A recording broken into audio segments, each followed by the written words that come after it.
من که هر څومره د باچا خان صفت وکړو، من که هر څومره د خوشحال خان صفت وکړو، من که هر څومره د ابدالي صفت وکړو، من که هر څومره د ایمل خان صفت وکړو، من که هر څومره د دریا خان صفت وکړو،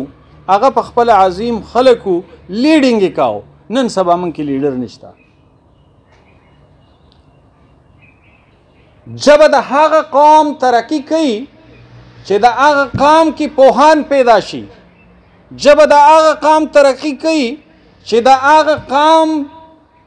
په د دنیا په تجارتي مارکیټ باندې هولډ پیدا شي، جب د هغه قوم ترقی کوي چې په هغه قوم کې هنرمند پیدا شي. که موږ پښتانه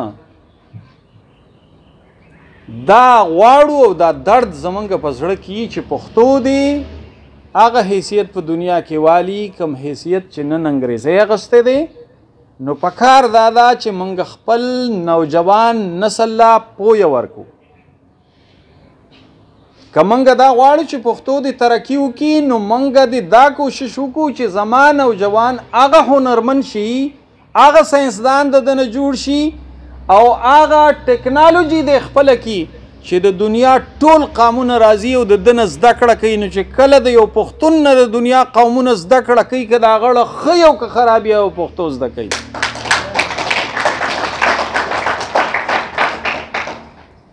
نو موږ لا تر کومې پورې چې موږ په دې حال کې یو چې موږ د خپل استعمال سیز د بل قام ته محتاج یو، د بل قام نه اخلو.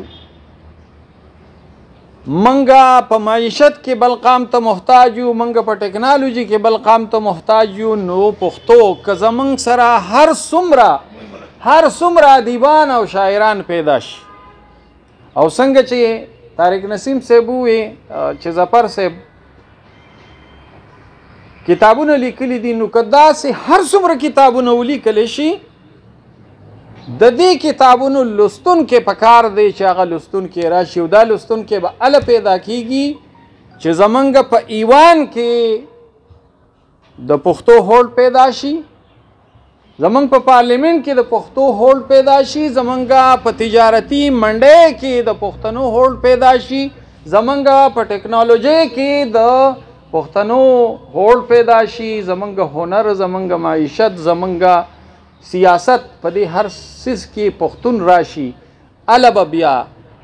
په مارکیټ کې د ظفر صاحب د کتاب قیمت پیدا شي، د پښتو لست به پیدا شي، د پښتو شاګرد به پیدا شي او پښتو به ترقي کوي. نو د نن نه که چېرې موږ غواړو دا چې پښتو دې ترقي وکړي،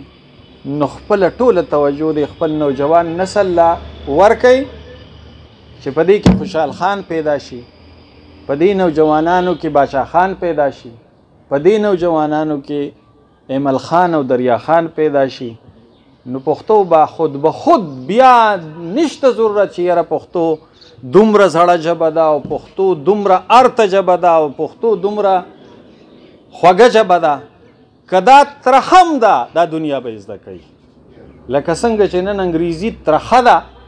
دا مشران ورته د غویي متیازې وایي، خو هغه متیازې هم دا خلک زده کوي. نو خاص کر زما د نوجوانانو ته، ځکه اکثر زما شاګردان دي، چې تاسو خپل ژوند ټول خپل ژوند وقف کوي پوهې ته او هنر ته، چې په تاسو کې هر یو کس چې تاسو سکول ته راځئ او 2 بجې ستاسو چوټي کېږي چې د 2 نه پس تاسو څه هنر زده کوئ. او دا شی په پښتون کې حد درجه کمی دی. پښتون چې دی، پښتون د هنر دشمن دی. تاسو وګورئ په دنیا کې د ترقي یافته قومونه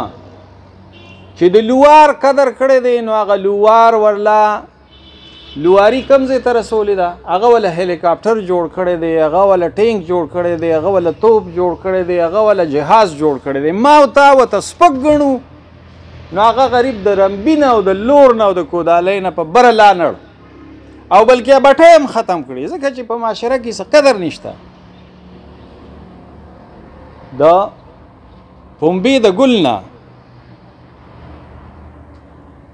پنبې د ګل نه چې جولا کمسیس جوړ کړی دی چې زما او ستا بربند وجود یې پې پټ کړی دی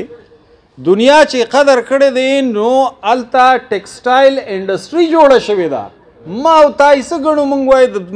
ماسپښین نه پسې عقل نه وي هلکه ستا بربند وجود یې جوړ کړی تا لی چل نه درته ستا وجود یې پټ کړی دی نو هغه قمقل دی ته هوښیار یې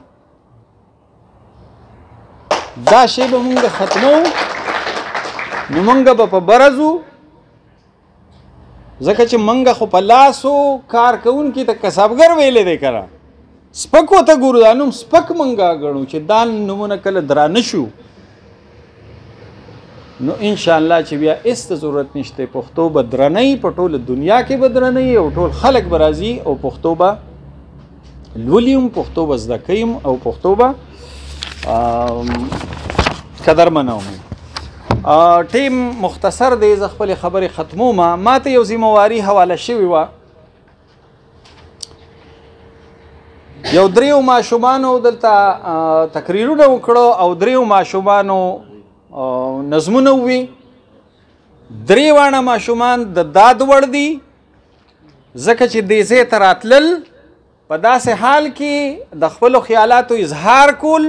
چې هغه ډېر وخت تقریبا دا څومره وخت چې شوی دی نو د پښتو د لوست نه او د پښتو د وینا نه هغه لرې پاتې شوي او بیا هم په دې ورځ نیمه کې د هغوی دومره کوشش و چې دغه کوشش د ذکر وړ دی ټول درې واړه تقریر کوونکي چې دي نو هغه بهترین تقریر کوونکي و لیکن کم چې د تقریر په اصولو باندې چې د هغه الفاظ صحیح وو د هغه د ادایګۍ انداز صحیح وو نو هغه په تقریرونو کې زما د اندازې مطابق ابوبکر چې دی نو هغه د نن ورځې ګټندویه مقرر دی او د نظم په لړ کې درې واړه ماشومانو بهترین کوشش کړی خو په دې کې هم چې ما کومه اندازه لګولې ده چې د پښتو بهترین د الفاظو ادایګي نو هغه محسن علي کړې ده زما په نیز باندې محسن علي د نننۍ ورځې په دغه کې چې دی نو هغه ګټندویه نظم والا دی ستاسو د ټولو ډېره مننه ډېره شکریه که زما په دې خبرو کې داسې خبره راغلي د چا دلازاري شوي نو زه بخښنه غواړم خو ما خپل حقیقت ګڼو ځکه مې تاسو ته مخې ته کېښودو ډېره مننه الله مو ښاد او آباد لره